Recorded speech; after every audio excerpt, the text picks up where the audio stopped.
In the 21st century, the world is experiencing difficult times.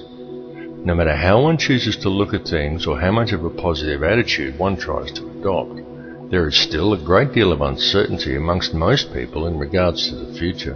And many of those who have taken the time to investigate and who are aware of such things see the situation as hopeless, and many feel powerless in the face of the New World Order Leviathan that is ever more quickly engulfing our civilization. Yet the reality is that people are not powerless at all. In fact, quite the opposite is true, for there is a very simple and effective way to stop the New World Order in its tracks.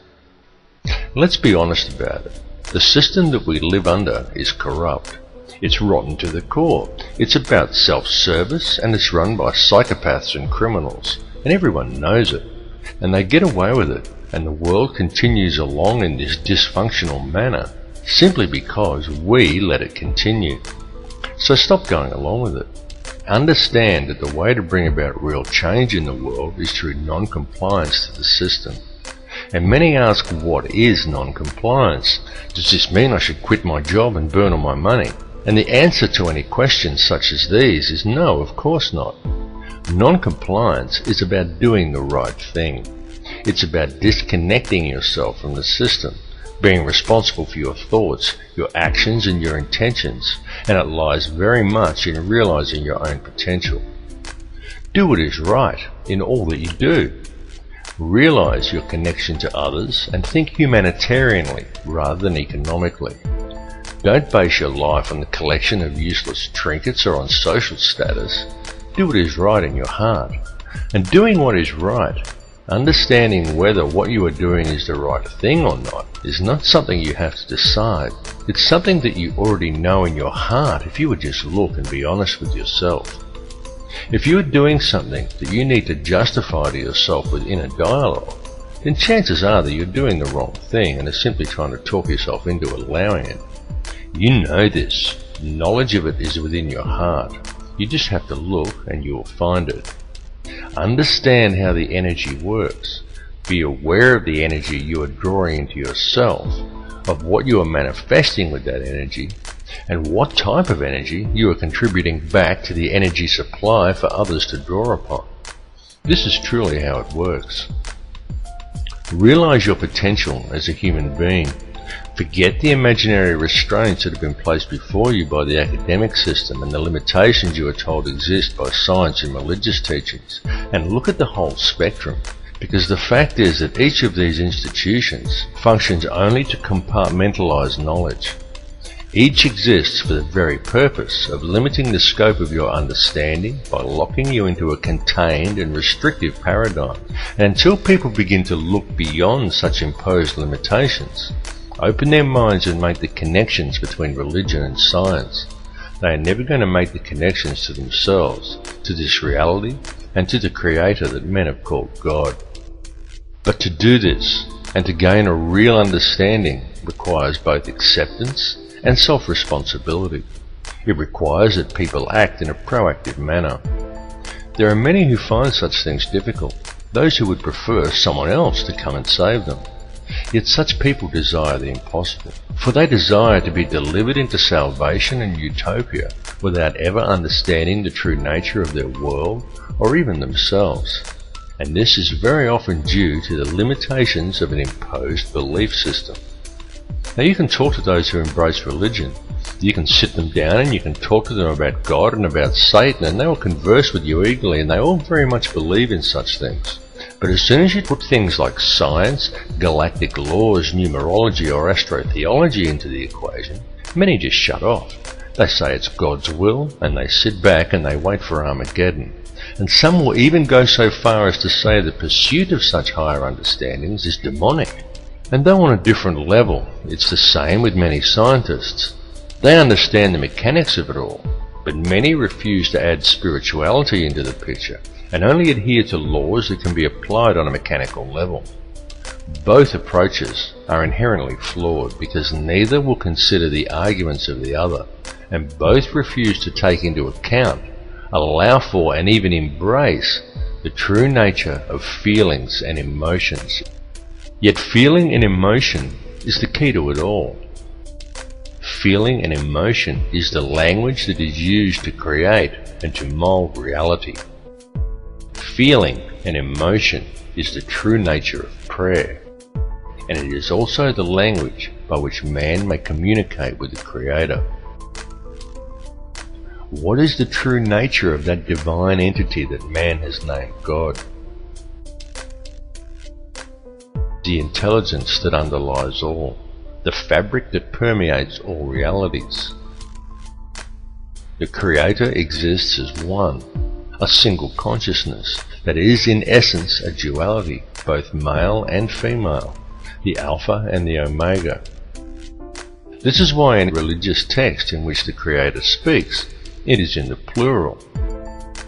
This is the nature of the divine matrix that connects all things, the consciousness of which we are all expressions. As self-awareness grows and realization of one's connection to this consciousness awakens within each person, institutionalized religions seek to externalize this force and suggest that God is something external from man, a benefactor that is looking down on us. Many so-called New Age religions attempt to internalize it and suggest that God is yourself, that God lies within.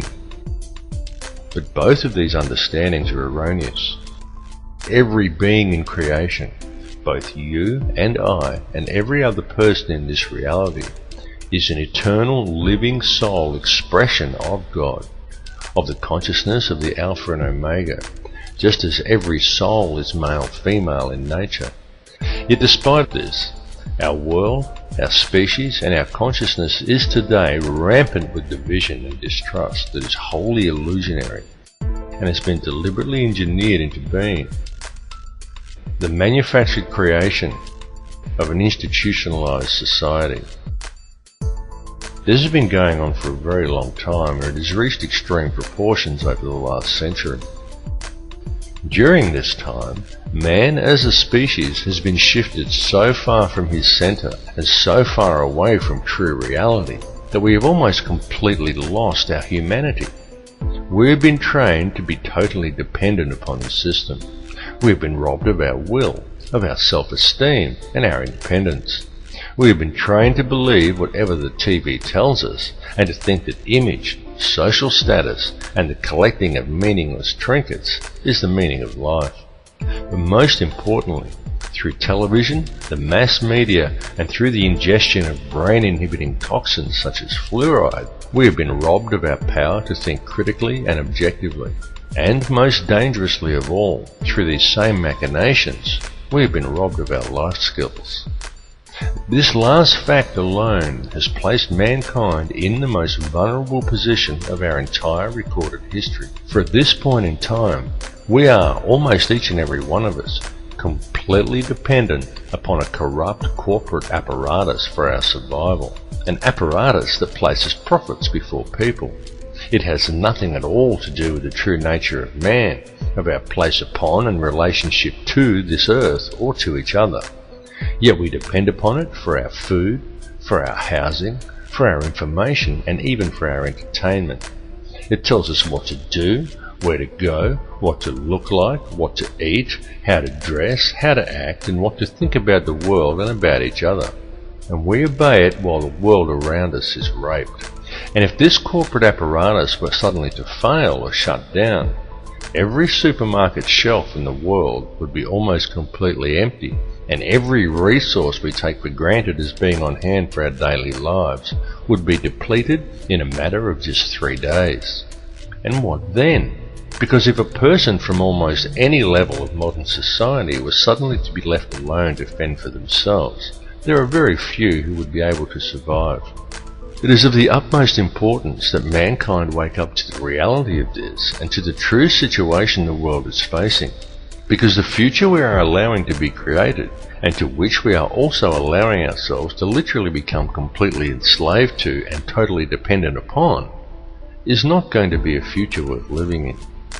What is required to fix it is for people to re-establish themselves as human beings and get back in touch with their humanity. Take control of your own life. Start growing your own food and take responsibility for yourself and realize and accept your connection to others. 120 years ago, a situation such as the one we are now in would have been unthinkable. So why then is it so prevalent today? Well, the reason it is so prevalent, and we are now in this situation, is because it has been done by design. The reason is that we are being set up. And I don't tell people this in order to scare them. I tell people simply because it is important they become aware of it, as it is a situation that can still be rectified once people become aware of the truth.